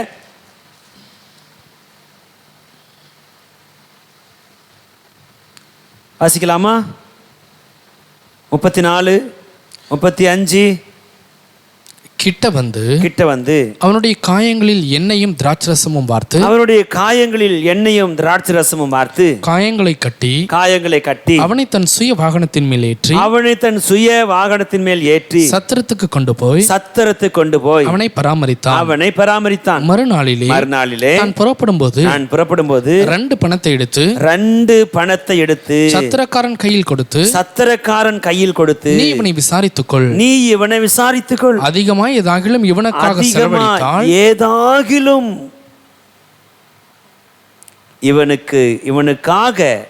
செலவழித்தால் நான் திரும்பி வரும்போது அதை உனக்கு தருவேன் என்றார். அல்லேலூயா சொல்லுங்க பார்க்கலாம். ஆண்டவர் அங்கே ஃபர்ஸ்ட் எய்ட் பண்ணிடுறார். அவன் அடிப்பட்ட இடத்துல அந்த எரிகோவுக்கு போகிற வழியில குற்றுயிரா கிடக்கிறான். அவனுக்கு அங்கே ஃபர்ஸ்ட் எய்ட் பண்றாரு. என்ன பண்றாரு? கிட்ட வந்து அவனுடைய காயங்களில் எண்ணெயும் திராட்சரசமும் வார்த்து காயங்களை கட்டிட்டாரு. கட்டிட்டு விட்டுட்டு போயிருக்கலாம்ல, அவ்வளோதான்பா, எல்லாம் சரியாயிரும், வீட்டுக்கு போ அப்படி சொல்லிட்டு போயிருக்கலாம்ல. இப்போ எண்ணெய் பூசியாச்சு, திராட்சரசம் வார்த்தாச்சு, காயங்களுக்கு கட்டு போட்டாச்சு. இப்போ சரி தம்பி, எல்லாம் சரியாக போயிடும், வீட்டில் கொண்டு போய் விட்டுறேன் வா அப்படி சொல்லி அவன் வீட்டில் கொண்டு விட்டுருக்கலாம்ல. ஆண்டவர் ஏன் சத்திரத்தாங்காயெல்லாம் கொண்டு போய் விட்டாரு? யோசிக்கணும்ல. அவன் கையில் கொண்டு போயிட்டு விட்டுட்டு அவன் என்ன சொல்றாரு? சத்திரத்தான் தன் சுய வாகனத்து மேல் ஏற்றி சத்திரத்துக்கு கொண்டு போய் அவனை பராமரித்தான் என்று எழுதப்பட்டிருக்கிறது. ஒரு விசுவாசி பராமரிக்கிற இடம் சபை. சபை விசுவாசிகளை பராமரிக்க வேண்டும். இது எல்லாம் ஊழியக்காரங்களுக்கு பேசுகிற ஒரு சப்ஜெக்ட் இந்த பகுதி. இருந்தாலும் சில தேவ மனிதர்களும் இந்த செய்திகளை கேட்கிறீர்கள். அதற்காக நான் கர்த்தரை துதிக்கிறேன். ஏன்னா சில பாஸ்டர்மார்கள் எனக்கு ஃபோன் பண்ணி, ஐயா உங்கள் செய்தியை நான் கேட்குறேன், எங்களுக்கு பிரயோஜனமாக இருந்துச்சு நீங்கள் சொல்கிறீங்க, அதுக்காக நான் கர்த்தரை துதிக்கிறேன், தொடர்ந்து கேளுங்க, உங்களுக்கும் அது பிரயோஜனமாக இருக்கும். பாருங்க, சபை என்பது காயப்பட்ட மக்களை பராமரிக்க வேண்டும், உடைக்கப்பட்ட மக்களை பராமரிக்க வேண்டும், நொறுக்கப்பட்ட ஜனங்களை பராமரிக்க வேண்டும். அதற்காகத்தான் கர்த்தர் என்ன சொல்லப்பட்டிருக்கிறது, மறுநாளிலே தான் புறப்படும் போது 2 பணத்தை எடுத்து சத்தர்தான் கையிலே கொடுத்து, நீ இவனை விசாரித்துக்கொள், அதிகமாக ஏதாகிலும் இவனுக்காக செலவழித்தால் நான் திரும்பி வரும்போது அதை உனக்கு தருவேன். சபையில் கர்த்தர் காணிக்கையெல்லாம் கொடுக்குறாரு இல்லையா? கொடுக்குறாரா இல்லையா? எங்கெங்க கொடுக்குறாரு? 5 மாதமாக ஒன்றும் கொடுக்கல அப்படின்றீங்களா? சபையில் கர்த்தர் காணிக்கை கொடுக்குறாருல்ல, அது எனக்கும் என் மனைவி பிள்ளைங்களுக்கு மாத்திரம் இல்லை. இது கொஞ்சம் வருத்தமாக இருக்குதா உங்களுக்கு? வசனத்தை நான் சொல்கிறேன். அதில் வர காணிக்கையில் அடிப்பட்ட ஆட்கள் இருக்கிறாங்கல்ல, அவங்களுக்கும் கொஞ்சம் கொடுக்கணுமா, அப்படி தாங்க எழுதியிருக்குது. 2 பணத்தை கொடுத்துட்டு, இவனை விசாரிச்சுக்காப்பா, இவனுக்கு நீ ஏதாவது எக்ஸஸா செலவு பண்ணேன்னா நான் அதை உனக்கு திரும்பி தந்துடுவேன். ஏழை எளிய மக்களை நீங்கள் போஷித்து பாருங்கள், உங்கள் காணிக்கை இன்க்ரீஸ் ஆகும். அடிப்பட்டு பாவத்தில் சிக்கி கிடக்கிறாங்க பார்த்தீங்களா? நார்த் இந்தியாவில் ரட்சிக்கப்படாத மக்கள் இருக்கிறாங்க பார்த்தீங்களா? சுவிசேஷம் அறிவிக்கப்படாத ஜனங்க இருக்கிறாங்க பார்த்தீங்களா? நார்த் இந்தியா மாத்திரம் இல்லை, நம்ம உங்கள் ஏரியாவில் இருக்கலாம். அந்த மக்களை ரட்சிப்புகள் கொண்டு வந்ததுக்கு நீங்கள் ஏதாவது செலவு பண்ணுனா அதை பரலோகத்தின் தேவன் திருப்பி உங்களுக்கு தந்துடுவார். அல்லேலூயா சொல்லுங்க பார்க்கலாம், சத்தமாக சொல்லுங்க அல்லேலூயா. அல்லேலூயா. அவன் அடிபட்டு கிடக்கிறாங்க, வெளியில் பாவத்தில் சிக்கி அடிபட்டு கிடக்கிறான், சாபத்தில் சிக்கி அடிபட்டு கிடக்கிறான், கடன் பிரச்சனை சிக்கி கிடக்கிறான், வாழ்க்கையை முடித்துக் கொள்ளுறான் என்ற ஒரு நிலைமையில் இருக்கிறான்ல. சொல்றாரு, பா உங்கள்கிட்ட கொடுத்துருக்குறவனை கொஞ்சம் விசாரிச்சுக்கோ. நம்ம என்ன நினைக்கிறோம், நம்மளை யாரும் விசாரிச்சா பரவாயில்லன்னு நினைக்கிறோம், அப்படி தானே? நம்மளை விசாரிப்பதற்கு ஆண்டவர் இருக்கிறார். ஆமென் சொல்லுங்க. கர்த்தர் நம்மை அழைத்திருப்பார், ஆனால் நம்மை விசாரிப்பதற்கு பரலோகத்தின் தேவன் தான். ஆண்டு சொல்கிறார், இவனை விசாரிச்சுக்கோ, இவன் தேவைக்கு நான் கொடுத்த அந்த 2 பணத்தை செலவு பண்ணிக்கோ, உன் தேவைக்கும் செலவு பண்ணிக்கோ, அவன் தேவைக்கும் செலவு பண்ணிக்கோ. ஏதாவது எக்ஸஸாக செலவாச்சுன்னா நான் திரும்பி வரும்போது உன் தந்துடுவேன். எந்தெந்த சபையெல்லாம் சுவிசேஷ ஊழியத்திற்கென்று பணங்களை விதைக்கிறதோ அந்த சபை பெருகிக்கொண்டே இருக்கும். நமக்கு வர காணிக்கையெல்லாம் நமக்கு மாத்திரம் இல்லை, கர்த்தருடைய ஊழியர்களை இதை அறிந்து கொள்ளுங்க. நமக்கு வருகிற காணிக்கையெல்லாம் நமக்கு மாத்திரமல்ல, உங்கள் பக்கத்தில் ஏழை ஊழியக்காரங்க கஷ்டத்தில் இருப்பாங்க, அவங்களை கூப்பிட்டு ஒரு 1000-500 உங்களால் முடிஞ்சதை கொடுங்க. உங்கள் சபைக்கு வர ஒரு ஏழை சகோதரி இருப்பாங்க, 4 வாரம் ஒரே சாரி கட்டிட்டு வருவாங்க, அதை கவனிங்க, கண்காணிங்க. இந்த சிஸ்டர் 4 வாரமும் ஒரே சாரி கட்டிட்டு வராங்களே, அப்போ இவங்களுக்கு சாரி இல்லை போட தெரியுது, அடுத்த ஒரு சாரி எடுத்து உங்கள் மனைவி கையில் கொடுத்தோமா, அந்த சிஸ்டர் பாரு கொஞ்சம் கவனி, 4 வாரமும் ஒரே சாரி கட்டிட்டு வராங்களே, என்ன விஷயம்? அப்போ அவங்களுக்கு துணி இல்லை போல தெரியுது, அவங்களுக்கு வாங்கி கொடுங்க, கர்த்தர் உங்களை ஆசீர்வதிப்பார். சிலர் வெறுங்காலோடு நடந்து வராங்களே சபைக்கு, அவங்களை விசாரிங்க, பிரதர் ஏன் வெறுங்காலோடு நடந்து வரீங்க, என்ன விஷயம்? செருப்பு இல்லையா? ஒரு 300 ரூபா கொடுத்தா ஒரு செருப்பு வாங்கிக்கலாம், தாங்க ஒரு 300 வச்சுக்காங்க, ஒரு செருப்பு வாங்கிட்டு போங்க, போட்டுட்டு போங்க. சபையில் அடிப்பட்ட மக்கள் தாங்க வராங்க. வரவங்க எல்லாமே அரசர்கள் அல்ல, ஆண்டிகளும் ஏழைகளும் நொறுக்கப்பட்டவங்களும் நெருக்கப்பட்டவங்களும் உடைக்கப்பட்டவங்களும் காயப்பட்டவங்களும் வராங்க. அவங்கள நாம் விசாரிக்கும் பொழுது தான் பரலோகத்தின் தேவன் திரும்ப வரும்போது எக்ஸஸாக நமக்கு தருவார். வருகிற காணிக்கையெல்லாம் எனக்கு அல்ல,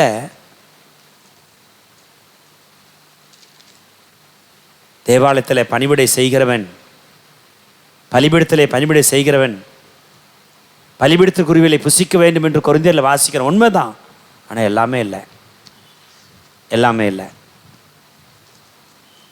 தசம பாகம்னு ஒன்று இருக்குதுல்ல, அது நமக்கு கர்த்தர் கொடுத்துருக்கிறாரு. காணிக்கைன்னு ஒன்று வருது இல்லையா, அதை நம்ம ஏழை எளிய மக்களுக்குன்னு கொடுக்கணும்.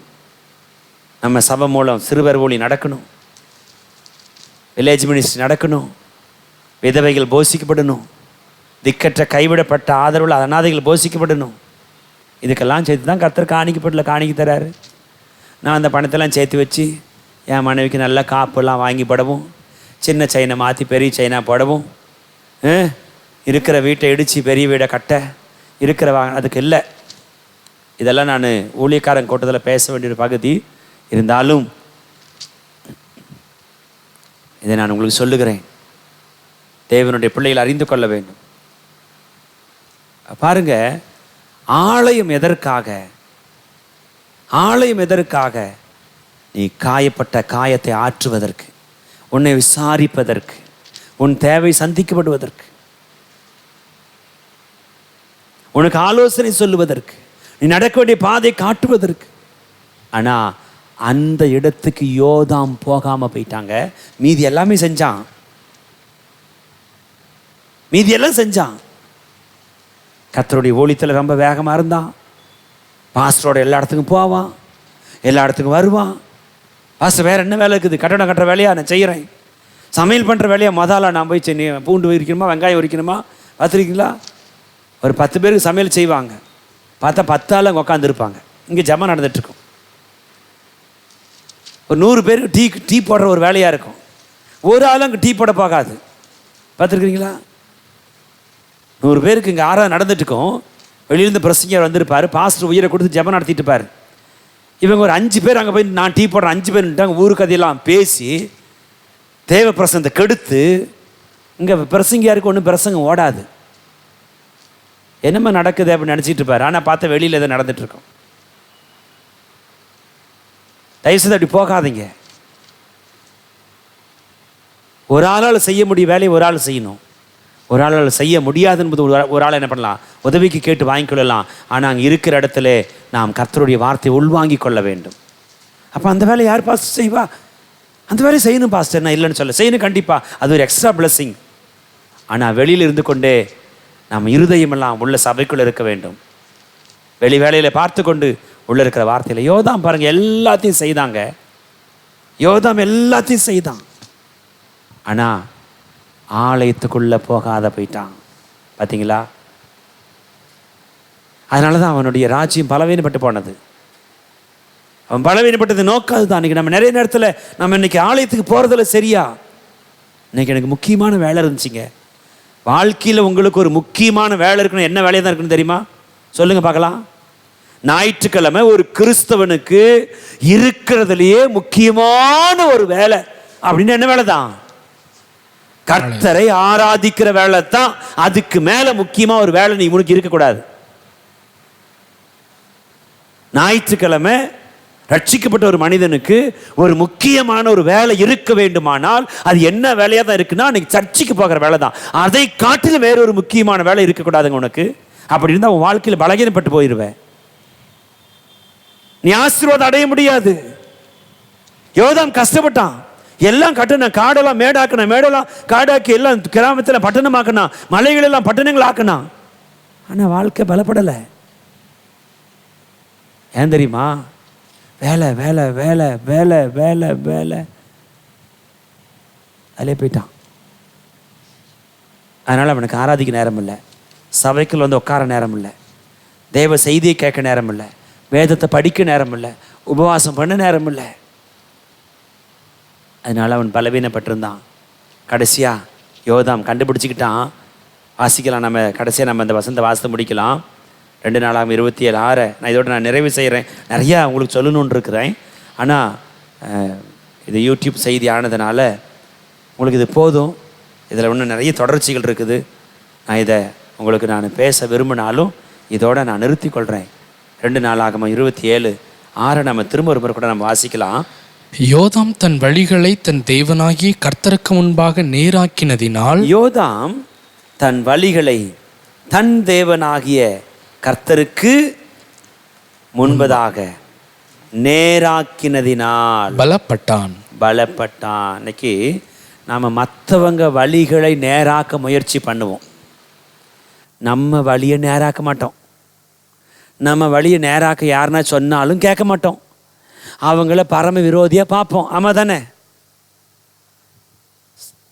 பிரசங்க பீடத்துலேருந்து ஒரு பிரசங்கம் வந்தால் கூட அது எனக்குன்னு நான் ஏற்றுக்கிறது இல்லையே, பாஸ்டர் அந்த பிரதருக்கு தான் பேசுகிறாரு, இன்னைக்கு நல்லா கொடுக்குறாரு, இந்த சிஸ்டருக்கு தான் கொடுக்குறாரு நல்லா. ஆமாம் தானே? ஆமாம் தானே? அவங்களுக்கு தான் பேசுகிறாரு பாஸ்டர், நமக்கு நம்ம ஏற்றுக்கிறது இல்லையே, அதனால தான் நம்ம பலவீனப்பட்டுட்டே போகிறோம். யோதாம் தன் வழிகளை தன் தேவனாகிய கர்த்தருக்கு முன்பாக நேராக்கினதினால் பலப்பட்டான். நம்ம வழியை நம்ம தாங்க சீர்படுத்தணும், இன்னொருத்தர் வந்து சீர்படுத்தக்கூடாது. ஆண்டவர் சொல்றாரு, அடுத்தவன் கண்ணில் இருக்கிற உன் கண்ணில் இருக்கிற உத்தரத்தை எடுக்காம அடுத்தவன் கண்ணில் இருக்கிற துரும்பு பார்க்கறது என்ன? உன் கண்ணில் இருக்கிற உத்தரத்தை எடு, அப்புறம் அடுத்தவன் கண்ணில் இருக்கிற துரும்பு எடுக்கலாம். உன் வழி சரி பண்ணுப்பா. நீயே ஒன்றும் தடுமாறிட்டு இருக்கிற, நீ அடுத்தவங்களை நிறுத்துறதுக்கு எங்கே போகிற? உன் வழியை சரி பண்ணு ஃபஸ்ட்டு. நம்ம நிறைய நேரம் அப்படித்தானே பண்ணிடுறோம்ல. இந்த சாணக்கல் பார்த்துருக்குறீங்க, சாணக்கல் தெரியுமா உங்களுக்கு? நான் சொல்கிறது சாணக்கல், கத்தியெல்லாம் ஒரு ரவுண்டாக ஒரு சொரசொரப்பாக ஒரு கல் இருக்கும், அது ஒரு பெல்ட்டில் ஒரு சைக்கிள் வீலோடு இணைச்சிருப்பாங்க, பார்த்துருக்குறீங்களா? அதை கீழே ஒரு பெடல் இருக்கும், அந்த பெடல் அமுத்துனா அந்த வீல் சுற்றும், அந்த வீல் சுற்றும் போது அந்த மேலே இருக்கிற அந்த பெல்ட் வழியாக அந்த சாணக்கல் சுற்றும். அதில் கத்தியை என்ன பண்ணுவாங்கன்னா ஷார்ப் பண்ணுவாங்க. உங்களுக்கு தெரியும் நினைக்கிறேன், நான் பார்த்துருந்தேன், இப்போ நான் சொன்னது உங்களுக்கு புரிஞ்சிருக்கும். அந்த சாணக்கல் பார்த்தீங்கன்னா அநேக கத்திகளை ஷார்ப்பாகிட்டே இருக்கும், ஆனால் இது தேஞ்சிக்கிட்டே இருக்கும். பார்த்துருக்குறீங்களா? நம்ம சாணக்கல்லாக இருந்துடக்கூடாது. மற்றவங்களை ஆண்டு சொன்னார், நீ குணப்பட்ட பின்பு உன் சகோதரனை ஸ்திரப்படுத்த, அப்படி தான் சொன்னார்.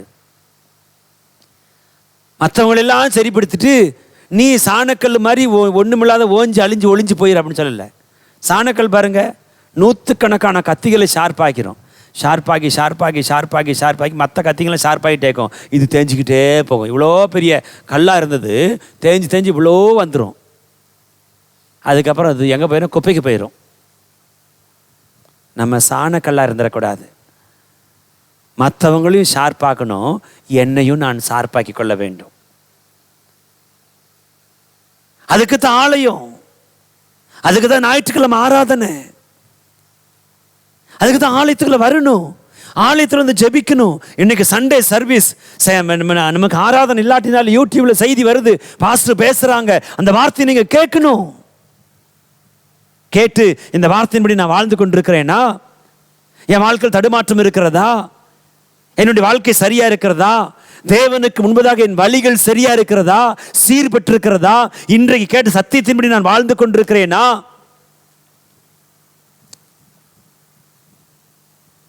யோதாம், இவ்வளோ பிரயாசப்படுறோமே, நாம பலவீனப்பட்டுட்டே இருக்கிறோம், என்ன காரணம் பார்த்தா, ஓஹோ ஆலயத்துக்கு நம்ம போறதில்ல, அதான் ஆலயத்துக்கு நம்ம போறதில்ல, மற்ற வேலையெல்லாம் பார்க்குறோம், ஆலயத்துக்கு போறதில்ல. அதனால ஆண்டவருக்கு நேரா தன் வழிகளை அவனே சரி பண்ணி கொண்டான், தேவனுக்கு நேரா தன் வழிகளை அவன் சீர்படுத்தி கொண்டான். ஒன்று சொல் புத்தி ஆகில இருக்கணும், அல்லாட்டி சுய புத்தி ஆகில இருக்கணும். ரெண்டுமே இல்லைன்னா எப்படி சொல்லுங்க பார்க்கலாம். ஒன்று நம்முடைய வாழ்க்கையை, இப்போ என் வாழ்க்கையை நான் சீர்படுத்தி கொள்ளணும்.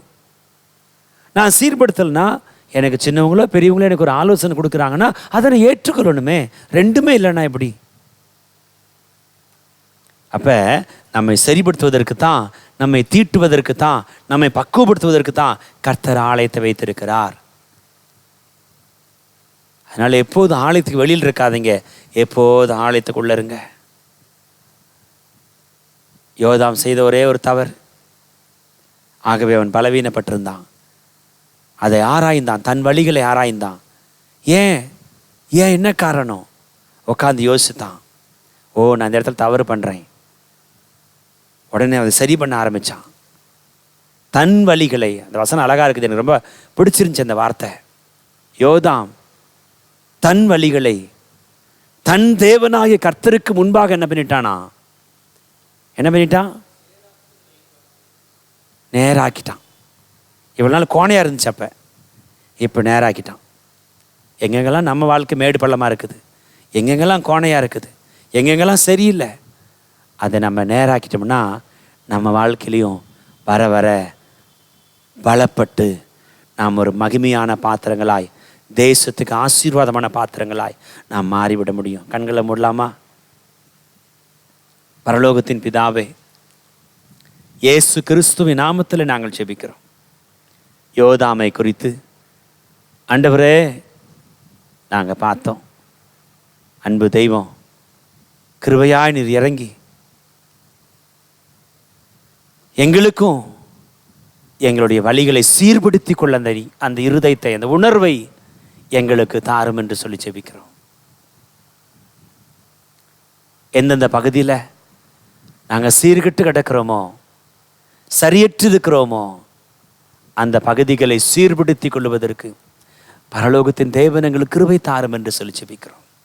அப்பா, இந்த செய்தியை பார்க்குற ஒவ்வொருவருக்காக நான் ஜெபிக்கிறேன்ப்பா.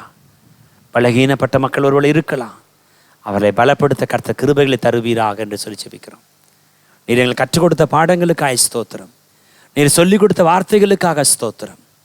கிருபைகளை சூழ்ந்து கொள்ளட்டும். இரத்த கோட்டைகள் மறைக்கிறேன், அற்புதங்களை செய்யுங்க. கேட்கிற ஒவ்வொருத்தருக்கும் இந்த செய்தி பிரயோஜனப்படட்டும். இயேசு கிறிஸ்துவின் நாமத்தில் தாழ்த்தி வேண்டிக் கொள்ளுகிறோம்.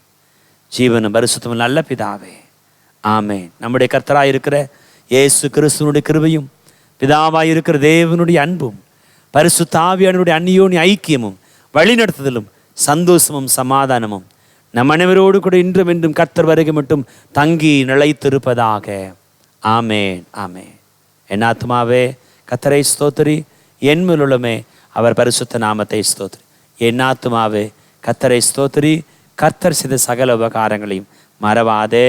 ஆமென், ஆமென், ஆமென். அல்லேலூயா. கர்த்தர் உங்களை ஆசீர்வதிப்பார். மீண்டும் நாளை காலை உங்களை சந்திக்கிறேன். தேவன் அதுவரைக்கும் தேவ பிரசன்னம் உங்களோடு கூட இருப்பதாக. ஆமென்.